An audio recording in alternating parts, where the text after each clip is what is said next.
award-winning Tennessee Wildcast is on the air with the latest on hunting, fishing, boating, wildlife watching, and all things outdoors. Make welcome your host, drummer and outdoor expert novice, Jason Harmon. All right. Hello, everybody, and welcome to this edition of Tennessee Wildcast. Thanks for tuning in. Thanks for watching. Thanks for listening.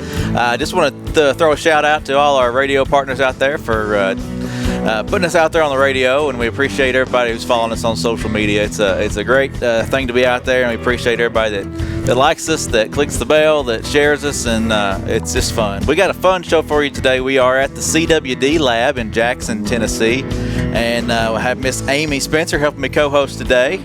Appreciate her being here and having us, and then Mr. Anthony Landreth with us to talk deer hunting. That's it's coming up this weekend. It's opening day and opening weekend, and we're excited to get back into the deer woods. So appreciate you guys being here. Hey, anytime. I enjoy it. It's right up my alley. Yeah, Anthony's a talker. If it's about hunting or fishing, I could talk about it. Yeah, well, I think that's where we'll start. If anybody follows Outdoors in Tennessee on Facebook, they've probably seen your face hosting a show called Tennessee Outside. That's correct. Tell us about that. Well, that started out from I started doing a show, Southern Woods and Waters in Nashville. Okay. And the host of that was Hugh McNaughton. And I was the first time I was on the show, Brandon Dowdy's the host too.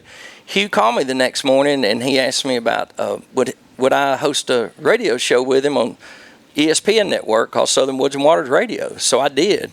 And Hugh had a heart attack, passed away, and I did that for about a year. And then Bubba Spencer and J.R. Sweat, after Hugh passed away, they come help me do the radio show. And then we just had so many people to ask us, man, Anthony, you ever going to start back a show? Because, you know, we get a lot of information out to everybody. Yeah. And I don't know, for some reason, it's like, they might be afraid to call the TWRA office, but they're sure not afraid about sending me a message, you know. and so I don't mind helping them. Yeah. But so JR, Sweat, and Bubba, and my cousin Janet Murphy, we decided we would start a show in Tennessee Outside, and TWRA, they helped with our set. And as a matter of fact, Bobby Wilson, the director, was the first guest on our show on our new set. On your new set, yeah. Yeah, y'all started out in a small office, if I remember right. We did. Yeah. At Baker Glass Shop. Yeah. It was because that was the only place we had to have somewhere that had good internet service. Okay, yeah. And That can be sketchy in Harmon. yes, on the east end of Harmon County, it's not happening. And the south end. You could talk on somebody on the moon better than you can the east side of Harmon County. Yeah. But that's where we started. And then the mayor come to us and he said, man, I got a good place for y'all at the new Hardeman County Agribusiness Center. So we went out there and we talked about a set, and thanks to Bill Dance Jr. and Aunt Commissioner Box. Yeah. And she was our guest too at the other place, at the glass shop. Yeah.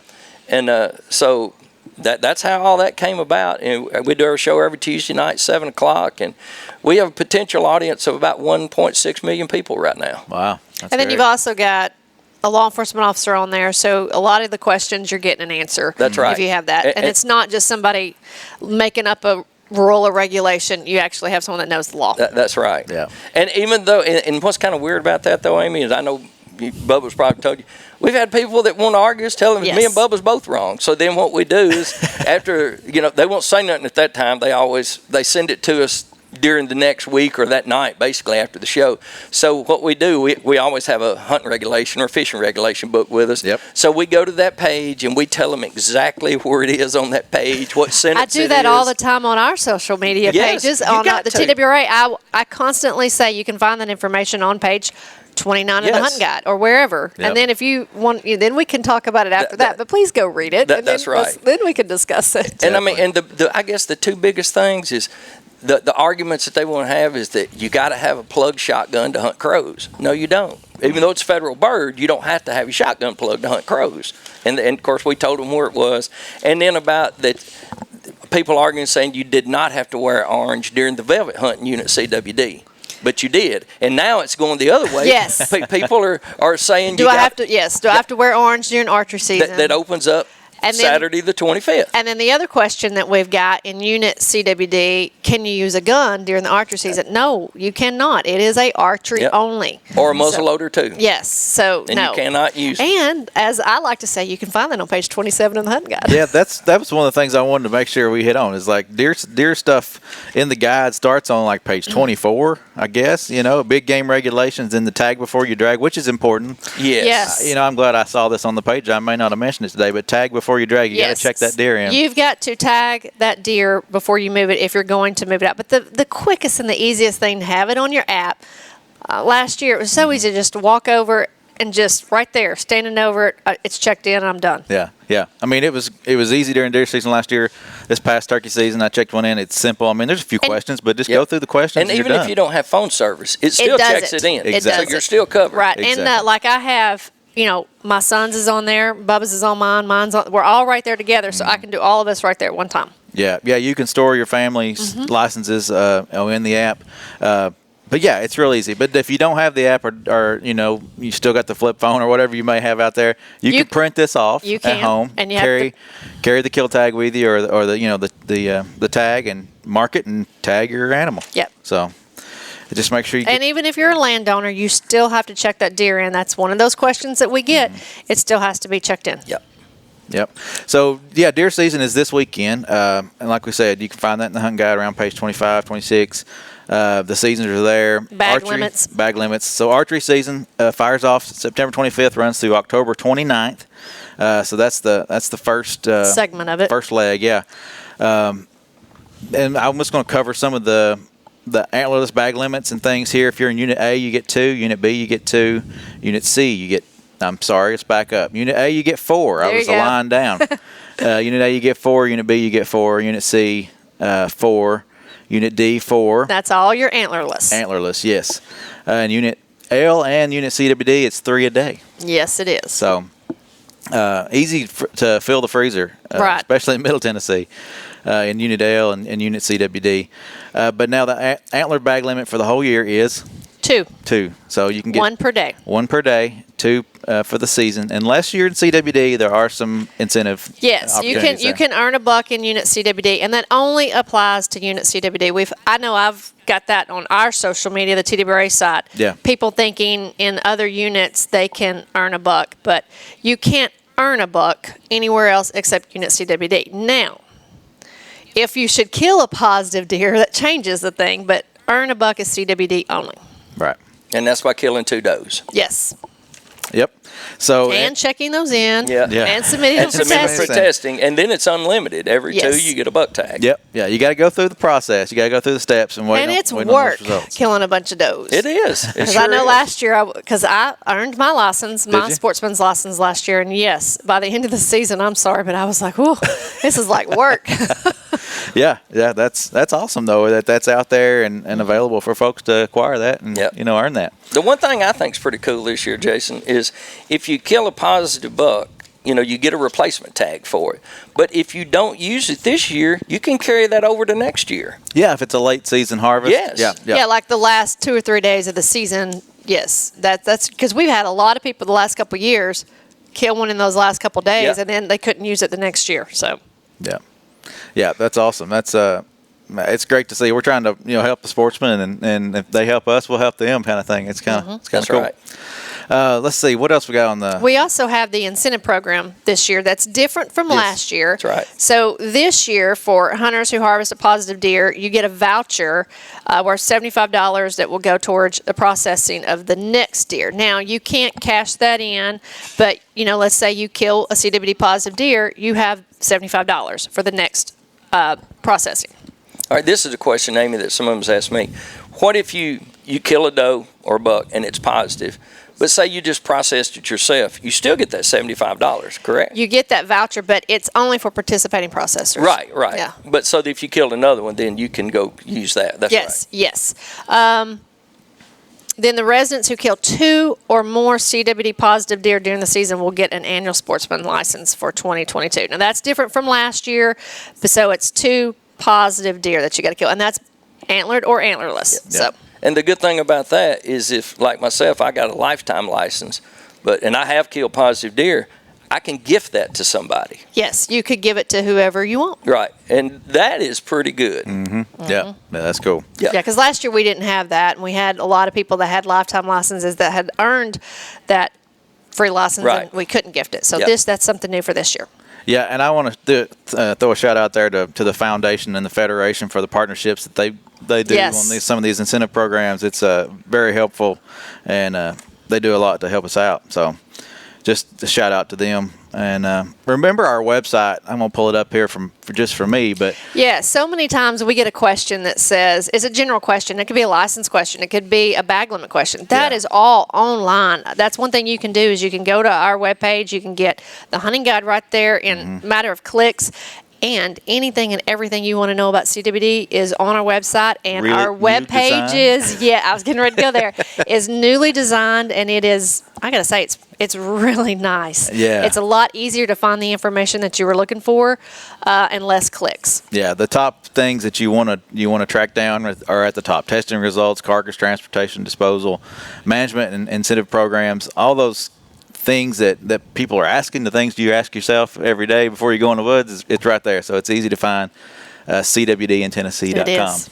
You know, the one thing I've got a lot of response on this week, and of course we might not, I mean, we'll talk about it just for a second, is that new 365-day license. Yes. That's new. Yep. If you don't know what's going on, the commission just voted that last Thursday, Friday, Yeah. that we can now have a 365-day Yep. license starting in 2022. 2020, yeah. so- March 1st, 2022. That's yeah, right. when you get your new license, it'll be good for 365 days from the day you purchase it. Yes. So a lot of people have been pushing for that and wanting that, and we get got the it. questions all the time. And we when's got this it. going to happen? Because I know my Mississippi fishing license, that's the way it always is. Yep. You know, it's good for 365 days. Yep.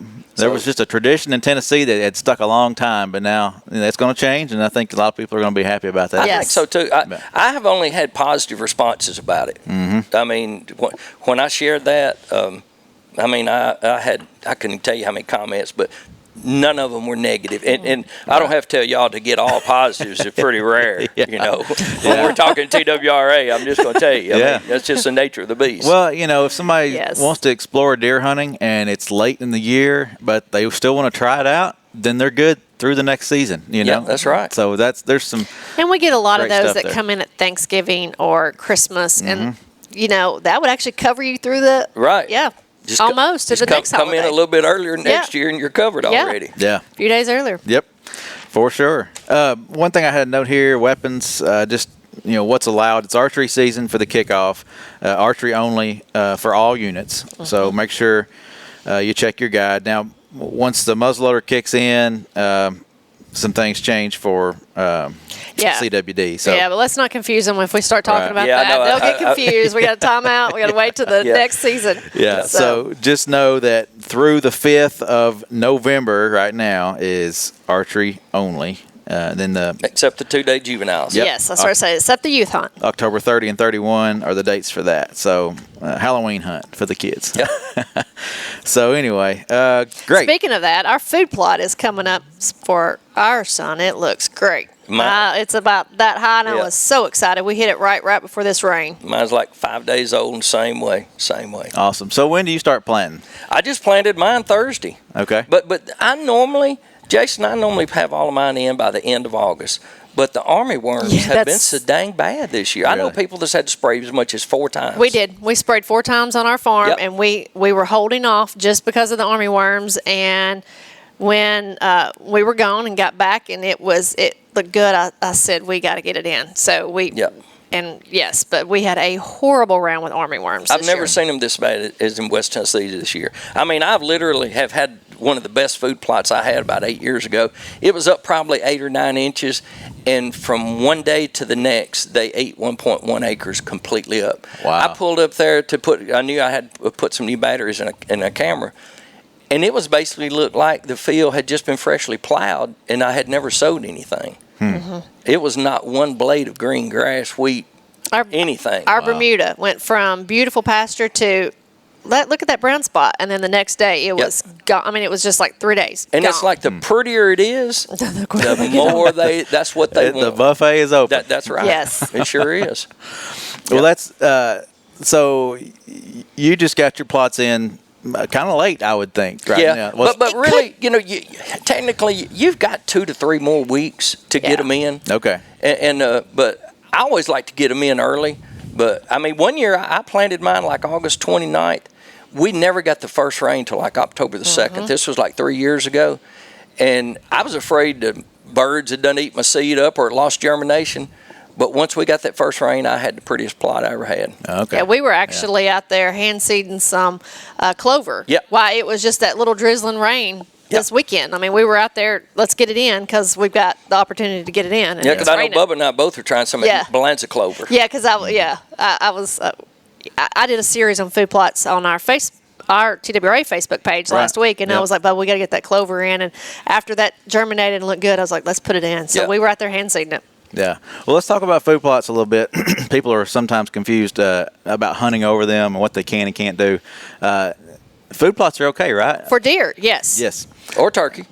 Mm-hmm. You can plant those and hunt over them. That's not illegal. And you can manipulate the crop. Like you had some corn. You can bush hog it. You can mow strips through it. That is 100% legal. As long as it's not for waterfowl, you're fine. Yeah, and as long as it is planted, like kind of agricultural practice type planting, you can't go out there and get a bag of corn and spray it. You can't add corn to it. Like if your corn didn't make, you can't go add corn to it. And I've actually wrote a ticket for that. Yeah. Guy doing that. Yep. Buying corn and putting it out. In his food plot. The thing is, people think you can't tell that, but it is so easy to tell somewhere that it's been added to. Yeah. Because I know, of course, I film most of my hunts and I post them daily on Facebook, but I have one spot I call the Big House Field, and I will make like 5 lanes. I'll like turn the bush hog on and bush hog to my deer house, and then I'll go away with the other. But then on all of them, I'll cut the blades off, and then I'll just knock a row down right beside it. And it's like the bush hog one brings them in quick, but they have to stay a little while to get the rest of it. Yeah. And people would say, that is baiting. Yeah. But I've got a thing from TWRA. It's been on my phone now for about 6 or 7 years. And basically it says what you said. You can manipulate anything you want to for deer and turkeys except for waterfowl. Yes. Yep. And people they can't understand It's different. Like, okay, you can run over it with the 4-wheeler going in on your deer food plot. I've done it. Yeah. When I'm done, or knock some down on the way out. But you cannot do that if you're waterfowl hunting. That's right. You cannot knock some of it down with the boat or the 4-wheeler when you're going in. That's right. Well, let's focus on the deer and turkey today, because waterfowl's a whole nother It's a whole nother one. Yeah, and turkey season open Saturday too with a bow. Yes, it does. That's true. I sometimes forget about that fall opportunity. No, it is. Yep. I've killed 13 with my bow. Out of 15 years. What page is that on? That's what I was actually going to go find that. It's under the turkey, the fall. It's actually, if you've got a printed guide, it is on page 38. Yeah. So, check that out. So, it's September 25th through the 29th. October 29th. October 29th, yep. And in 2 of those weeks, you can use a shotgun. Yeah, that actually starts in October. Yep. Last 2 weeks, I believe. So, it's always good to review the guide there. But, food plots are good. Casting bags of corn is not. That's correct. And especially things like that. Feeders are not good. That's right. Feeders are not Minerals, any of that, all that's banned. That's all in Unit CWD. Right. Now, if you're outside of Unit CWD and you've got you've got a salt block, you can legally hunt over it. As long as it's minerals only. Right, and I want to bring that up because sometimes people go to Walmart or whatever, they want to buy a block, but it's got corn or it's got grain product. If it says grain product in it, you cannot use it. Molasses. That's a no-no, that's right? No. That's a great. Some of those sweet treats that those deer like, but that's not you can't hunt over it. So. Correct. So that's good. We get those questions all the time. Those come in quite often. Yes, a lot. Well, let's see. We've touched on food plots. We've touched on some other things. Game cameras. Yeah, game cameras, and maybe how you prepare, Anthony. How do you prepare for the season? He's the king of game cameras. I run 103 of them, Jason, and I run my cameras year round. I never take them up. Okay. And man, Duracell loves you, Energizer. Well, but I tell you what, though, once I started doing that, I don't ever lose a camera no more. It used to when I would, like most people do, they take their cameras out like the end of February. They know what bucks made it. And then a lot of people, maybe by the mid-July or late July, they go to put them back out. I always had trouble with some of them not working right. Mm-hmm. So I knew a guy that was an engineer with Moultrie, and he told me, he said, try to leave them out year round. And I'm telling you, when I did that in 7 years now, I've only had 5 cameras go bad. That's it. Wow. And then another trick he told me, he said, if you use SanDisk SD cards, I guess I'm making a commercial here. There you go. Moultrie and SanDisk. Yeah. He said, well, now I don't use Moultrie cameras. But I was going to say that. But I always use SanDisk SD cards and always use Energizer or Duracell batteries. And I tell you what, since I've started that too, 99.9% of any issues is gone. Wow, that's awesome. So how do you keep up with that many cameras? I mean, I guess you just... Well, it's people that go with me sometimes, they'll say, do you ever forget where they are? And it's like the most I have on one farm is, I got 42 on one farm. But once you run them 2 or 3 times, and then I run them like you would a trap line. Okay. So I start at one end. So I know where every one of them is, and I put them on trees where, I can just, a lot of them I can ride right up to my four-wheeler. And that's a trick, too, that a lot of people don't know, is they think, well, you're riding inside there, but my little roads is like, everything off of the road is sanctuary. I never go in there. Yeah. So those deer over 10 years, they're used to hearing or seeing me on that road. I don't get off of it. I don't hunt woods either. I hunt strictly food plots. And people say, well, you never see mature deer. Well, they never watched my videos in, because I post mature deer almost every day. Yeah, I've seen you post quite a few. If you never go in the woods and their sanctuary, those deer, they're not going to think nothing about stepping out in that food plot. But most people, they just... I don't know. They can't think about that. Bubba likes to bring up one of the best articles he read is the professional guide that would put the hunters exactly so far off a main road. Like within, you can see the road. That's right. Yeah, because the deer are used to that. They're used to the people. Yep. Yeah. And I think they get used to, I know on one farm, I'm the only one that hunts it. I think they get used to smelling me. Because they'll come out there, and I mean, I've literally had deer to where their racks would be like at the end of this table right in front of my deer. I could reach out and grab their racks. But now I'm a woods hunter. I like to hunt the woods. I like to hunt the acorns. Like this time of year, I'm on the acorns. I'm on the persimmons. I know. I'm that person. So that's where I want to be. Yeah. The thing about that, too, is at least in Hardeman County, maybe I'm going to say less than 5% of the trees are loaded. 80% of them don't have any, and 15's just got a few. That's red oak and white oak. Yeah. But see, I'm looking for those because I'm going to wait and I'm going to hunt those food plots when it's cold. Yeah. I like when it's cold and you don't want to be out there. That's when I'm in the food plot because they're looking for fuel. Well, see, I don't hardly bow hunt as much no more. I might go and crawl up a stand just to sit. But I will take my bow in case I see a turkey, though. I will do that. I'm not going to lie. I like that. But I just like watching. Yeah. One thing we need to bring up, and I know it's a little late. This is really late, but man, if you have not checked your tree stand, please check your tree stand. As an officer, I worked way too many accidents and fatalities because people did not check their stand prior to season. Check those ratchet straps. Check the chains. Things do happen. Ratchet straps dry rot. Metal gets rusted and it gets weak. And I just, please, as of a safety standpoint, check your tree stands. Even over that short time of a year, or fall to fall, ratchet straps. If they're tight strapped, just a little bit of the growth from that tree can expand. It's making micro tears. And then the sun's on it, and then yes. I know at Southern Woods and Water most time we recommend you change them straps out every year. Every year. Yes. Yep. And I used to tell people, please check the chains because even those, you can have issues, especially at the back of your tree stand. You can have welds where you're attaching it. That can be an issue. They can get weaknesses there. Yep. And like I said, I worked way too many accidents and worked way too many fatalities. So please check that and have a full body harness on. That was one of the fatalities I worked was a guy that had the old-fashioned belt on, and he was using a climber and lost the bottom, and it basically suffocated him because it got up under his chest and he could not breathe. Yeah, it does. The full body harness, they work. It can be dangerous. If you hunt a deer house, and I mean this has happened to me before, but go put some bombs off in it because them red wasps, we call them the orange crushers. they will be in there. Yes, they will. And I mean, a lot of people don't think nothing about it. They say, oh, that's not going to be in widespread in here. Oh, heck yeah. No, you go in there, you will. That's the kind of things I'm thinking about, as we're talking. What do you do to prepare? So go bomb your houses. Make sure your harness and your straps and everything is Make sure the harness is in good working order. Yes. I bomb mine every 3 months. I have 5 that I hunt in.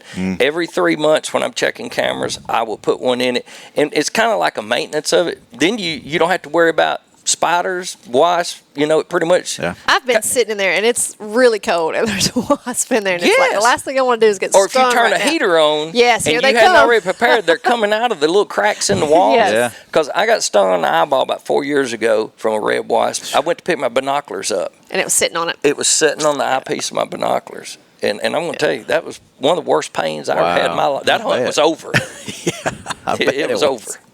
Wow. Well, tell us how you hunt. Do you use maps? Do you are you researching maps before the seasons and looking? I don't. You got your fields, you got your farms. I hunt the same farms that I've been hunting. I'm 61. I've been hunting for 55 years, and when I was 8, my dad built me a 6-foot ladder stand, bought me a Winchester .308, and he would put me up. I'd crawl up the 6-foot stand. He was 6 foot tall. He'd hand me my gun, said, "Now don't get down till I come back and get you." and that's the way it was. My dad tied me in a tree with a lead rope. No, he didn't tie me. He said, if I had to get out, if I had to go to the bathroom or something, but other than that, he said, don't leave. I didn't even get that luxury. I was tied in. Yeah. Now, but a couple times my mom liked to kill me.